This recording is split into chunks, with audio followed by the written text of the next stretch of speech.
छत्तीसगढ़ में विधानसभा चुनाव को लेकर सभी प्रमुख पार्टियों ने कमर कस ली है।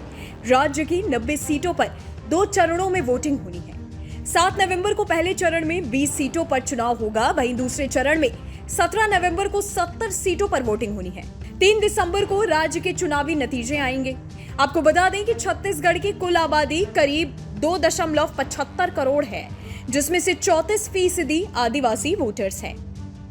विधानसभा चुनाव में आदिवासियों के लिए 29 सीटें आरक्षित की गई हैं। इन 29 सीटों को छोड़कर भी कई ऐसी सीटें हैं जहां आदिवासी वोटर्स हार जीत में अहम फैक्टर निभाते हैं। यही कारण है कि दोनों ही पार्टियों का यहां हमेशा से आदिवासियों पर फोकस रहा है। राज्य के पहले मुख्यमंत्री अजीत जोगी आदिवासी समाज से ही थे। हालांकि उनकी जाति को लेकर विवाद आज तक बना हुआ है और उनके बेटे अमित जोगी भी इसे लेकर कई तरह की आलोचनाओं का सामना कर रहे हैं। 2018 के विधानसभा चुनाव में कांग्रेस ने 28 आदिवासी सीटों पर जीत हासिल की थी, जिसके बाद राज्य में कांग्रेस की सरकार बनी थी। इसके अलावा लोकसभा 11 सीटों में से 4 सीटें आरक्षित हैं। बस्तर, कांकेर, रायगढ़ और सरगुजा लोकसभा सीट एसटी के लिए आरक्षित है। 2019 के लोकसभा चुनाव में कांग्रेस ने सिर्फ बस्तर लोकसभा सीट में जीत दर्ज की थी, जबकि 3 सीटों पर बीजेपी को जीत मिली थी। यही वजह है कि राज्य के मुख्यमंत्री के रूप भूपेश बघेल लगातार आदिवासी तक पहुंच बनाने के काम में जुटे हैं। मुख्यमंत्री पद की शपथ लेने के बाद भूपेश बघेल ने आदिवासियों की हजारों एकड़ जमीन वापस कराने का फैसला लिया, जिसे राज्य सरकार ने एक प्रस्तावित स्टील परियोजना के लिए अधिग्रहित किया था।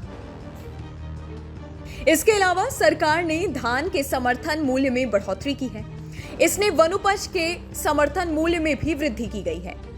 इसके लिए एक बाजार भी स्थापित किया गया है। राज्य सरकार इस बाजार में वनोपज की खरीद भी कर रही है।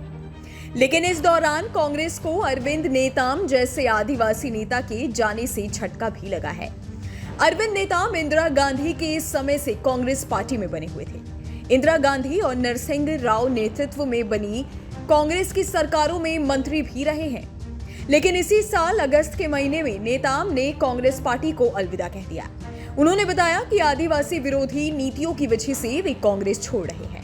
हिंदी दैनिक नई दुनिया से बात करते हुए नेताम ने बताया था कि इस्तीफे के बाद वो किसी पार्टी में नहीं जाएंगे, बल्कि सर्व आदिवासी समाज में ही समाज हित के लिए काम करते रहेंगे। नेताम ने आरोप लगाया कि छत्तीसगढ़ में कांग्रेस ने लगातार उनकी उपेक्षा की है। उनका कहना है कि बीते 4 वर्षों से किसी कार्यक्रम में पूछा नहीं गया। सर्व आदिवासी समाज के नेता अरविंद नेताम ने घोषणा की है कि राज्य में होने वाले विधानसभा चुनाव में आरक्षित सीटों पर अपने उम्मीदवार उतारेंगे। इस घोषणा के बाद बीजेपी और कांग्रेस में हलचलें मच गई हैं। यही कारण है कि एक बार फिर से आदिवासी वोटर्स पर जोर दिया जा रहा है। लेकिन जानकारों का मानना है कि अब राज्य में आदिवासी वोटर्स के साथ साथ ओबीसी को साधे रखना भी बेहद जरूरी है।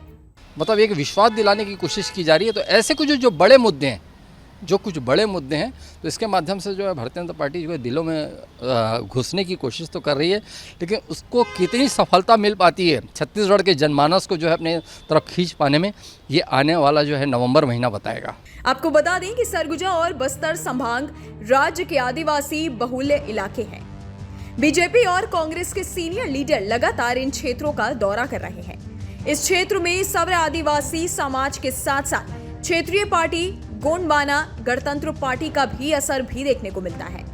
केंद्रीय मंत्री अमित शाह भी बस्तर क्षेत्र का दौरा कर चुके हैं। अभी हाल ही में कांग्रेस के जगदलपुर में कार्यकर्ता सम्मेलन आयोजित किया गया था। वहीं बीजेपी के छत्तीसगढ़ प्रभारी ओम माथुर भी लगातार यहां का दौरा कर रहे हैं। इस वीडियो में फिलहाल इतना ही। हमारे यूट्यूब चैनल न्यूज नेशन पर तमाम विषयों पर खबर उपलब्ध है और भी लेटेस्ट जानकारी के लिए आप हमारी वेबसाइट newsnation.tv.com पर विजिट कर सकते हैं। जाते जाते हमारे वीडियोस को लाइक करना और बेल आइकन को प्रेस करना मत भूलिएगा, ताकि हर न्यूज अपडेट सबसे पहले आप तक